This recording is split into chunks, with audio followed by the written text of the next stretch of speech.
Good morning, good people. Welcome to another episode of EQ Unlocked.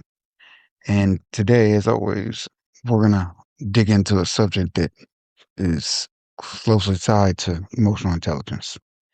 And, as always, I appreciate you being here. I appreciate you listening. I appreciate you sharing. And I just really appreciate you as an individual.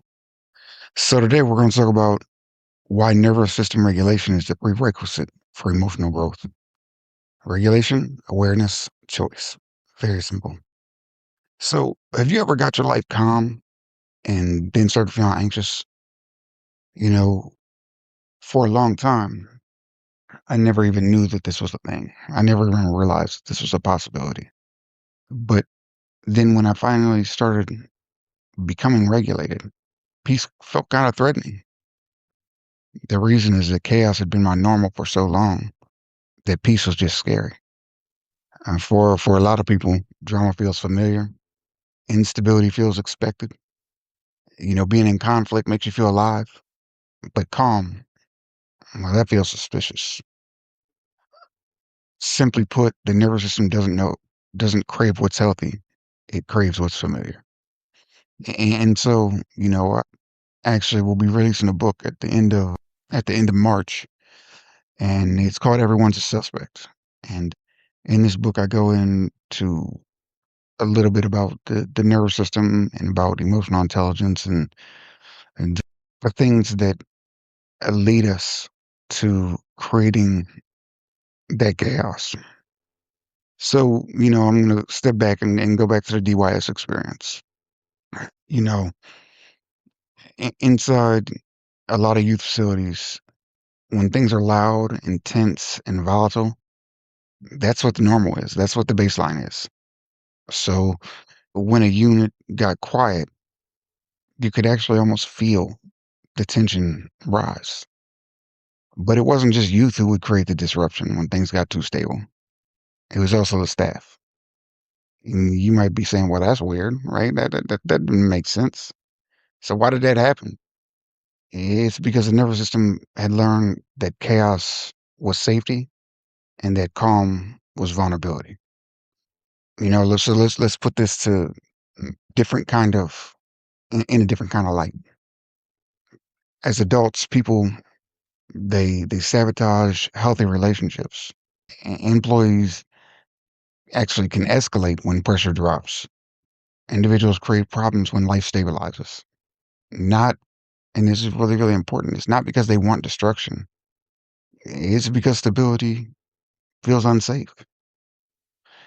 And so, kind of looking at this, kind of going into this a little bit, digging a little deeper. I want you to think about it like this. Y- Everything we experience produces a bit of a chemical cocktail in our bodies, right? It produces a mixture of feelings and emotions, and I believe it was Dr. Joe Dispenza who kind of put this out there that our bodies create these chemical cocktails. And when these chemical cocktails become our normal, we start to crave that normal even when it's not beneficial for us. Not because it's good, not because we actually want it, but because our body has been trained this is what normal is. Just like flip it on the reverse side. If you go to the gym on a regular basis, you know, I'm at the point now where I'm going to the gym like 5, 6 days a week. And it's now to the point where if I don't go to the gym, I feel sluggish and I feel off and I feel just blah.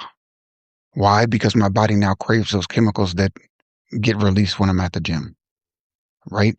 Whereas before, maybe not having the sweets and the sugars and all the junk that I used to eat would drive my feeling blah. Now it's reversed, right?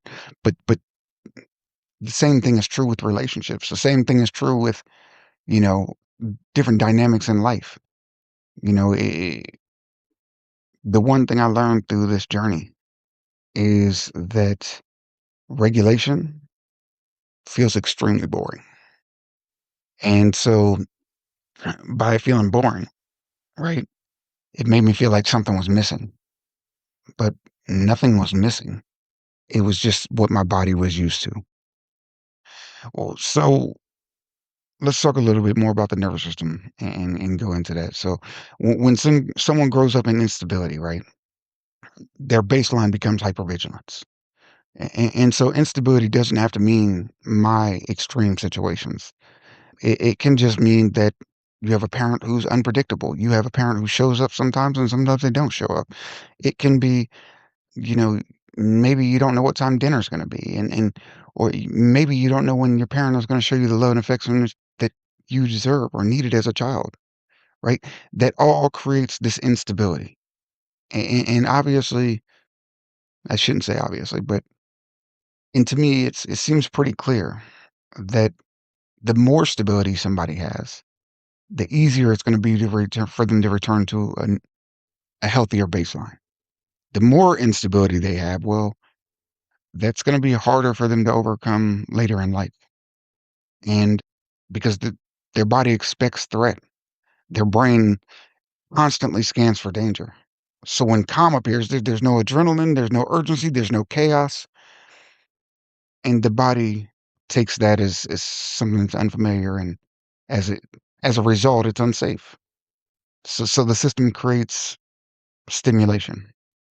And so this is why people pick fights, they chase drama, they self-sabotage their progress, they relapse into old patterns. It's not because they're broken, it's because they're dysregulated. And so I want you to think about that for a minute, right? I want you to think about what that means.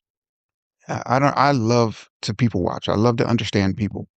And so one of the things that I really appreciate about watching people is I appreciate seeing them in the moment that something goes wrong, because I like to understand. I like to understand what happened. And truth be told, I get a better insight into myself and to who I am when that happens. And so, have you ever been in Walmart and seen somebody just crash out over what seems to be nothing? I'm sure you've experienced that. And you're thinking to yourself in that moment when you're okay and this person is wilding out, right? Oh, what's wrong with them? They just came against their nervous system was challenged with something they weren't prepared to deal with. And so the only way they know how to deal with it is the same pattern of behavior that they've dealt with things their entire life beforehand. And that, without a doubt, serves to punish them, all without them even realizing it. And so then people, they give you advice and they might say, just stop overthinking, relax, be grateful, just enjoy the peace. But here's the kicker: you can't think your way into safety, right? Cognition requires access, but access requires regulation. Without physiological safety, awareness narrows, choice becomes reactive, growth stalls. This is why all the traditional behavioral fixes just fail. They fall flat on their face. It's because they skip regulation.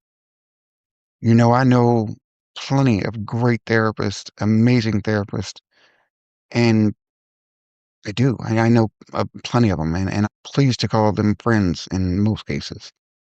But what I realize is that even if they're amazing at helping others outside of themselves, often, often I found that they haven't dealt with their own childhood trauma, and so their lives in their home is much more chaotic than what you'd expect. And this is true for all types of people. There are I know I know a particular federal government employee who is pretty close to the age of retirement. And how does he respond? How does he respond when things get hard for him? He name calls like like a child. He calls people fat, calls people ugly, and he starts doing these type of things. But what he doesn't realize is he's not regulated. So when he's unregulated, when he loses control over a situation, well, he starts to pout like a child. And again, that's not an insult against him. That's just and awareness that he doesn't have, right? And so regulation must come before growth. Regulation, though, let's make clear, regulation is not suppression. Regulation is not just, oh, I'm not going to feel this thing that I'm feeling, right? Regulation is stabilization. And, I talk a lot about that NOS and things like that, NOS, ORS, and all those type of things, and they help change lives. And I don't even want to go into that because that's my brain job. But anyway, neither here nor there. But there's a step in that process, and it's called phase zero. And the reason it's called phase zero is because without that phase, there can't be a step one. And that's just reality. So you build tolerance for calm through consistency, through predictability, through controlled exposure to stillness, through breath and posture alignment, through structure. And over time, that calm becomes familiar. That familiar becomes safe. Safety then allows for your awareness to expand. And as your awareness expands, and you can start looking at not just the outside world, but the inside world, well, then that's when awareness can lead to choice, or it does lead to choice. The framework is very simple: regulation, awareness, and choice. And that order matters. So, there was a time when I was first starting this journey as far as this stabilization, this regulation. And what happened inevitably is that when life stabilized, old patterns tried to resurface. Excitement had to be contained. You see, I had to realize that, like, oh, wait a minute, these things that I'm chasing, or these things that would interest me before, it's not that they're bad, or that they're unhelpful. It's that my baseline has now lowered, and so there's old parts of me trying to resurface, trying to grab at that old part of me, right? And so, what did that look like? You know, it looked like maintaining self control when self control was the last thing I wanted to have. I've been away from my wife for over a year. Over a year. I haven't slept with anybody. I haven't went out on any dates with anybody. I haven't, you know, done any of those things. And here's the reality, that slowly but surely, right? Those little urges would come up. It would come up to, oh, I want to go chase, this woman, or I want to go, whatever the case might be, right? They would come up. They would pop up. But then I had to I started breaking it down. I'm like, okay, well, why is this coming up? Is this coming up because I don't love my wife? Is this coming up because, I just feel like I want to step out, or I'm horny, or whatever the case might be, right? Why are these feelings coming up? And so when I dug into it, when I really, really, really got into it and I broke it down, I realized that it wasn't anything physical that I was after. My body was chasing, or my brain was trying to chase that stimulation, right? That challenge, that little bit of chaos. And so I had to learn to tolerate neutrality. I had to learn to sit with peace without manufacturing any kind of chaos. And so the reality of it is that the same thing was true at work, right? I took a job that was I'm way overqualified for, frankly. And so it was very hard for me to sit there in that desk and just do my job. Not because the job was hard, but because I was used to a much more stimulating environment to work in. Much more challenging, much more chaotic, much more difficult, right? So while most people were there for a paycheck, I was there unknowingly to help further regulate my nervous system. And so there were real challenges. There were real challenges at first. But the longer I sat in my seat and the longer I kept doing this job, right? The more I realized my nervous system. was becoming what I needed it to be. And so those are just a couple of examples, but I'm sure you have these things in your life too, right? Where in your life do you feel like peace is unsettling? Where in your life do you feel like you're missing something? You know, where in your life do you really want to create chaos? And so, with that being said, just a couple of pointers. You know, if calm makes you anxious, don't judge it. It's not a you problem, it's a nervous system problem. Start small, you know, just tolerate stillness for just short periods of time. You know, when I first started this journey, one of the things I would do is I would find myself walking from the car into the office. And because my nervous system was so amped up because of all the things that had been taking place over the last several years, I knew that I could only tolerate that stillness for a very, very, very short period of time. So I made sure that every day I stopped to smell the flowers that were hanging off the trees. I took time to step outside and just look up in the sky and focus nothing on nothing but the plane going along its path. I made it a point to take some deep breaths in that moment. But what happened was something amazing is that the more I did that, the more that capacity for stillness grew and grew and grew. You know, so those became my daily anchors. The smelling the flowers, the watching the planes fly above, right? Those became my daily regulation anchors. So even if it was for 30 seconds, that was 30 seconds I didn't have yesterday. You know, and as you're doing this, even on its most basic levels, notice the urge to create chaos and then force yourself to just stop, right?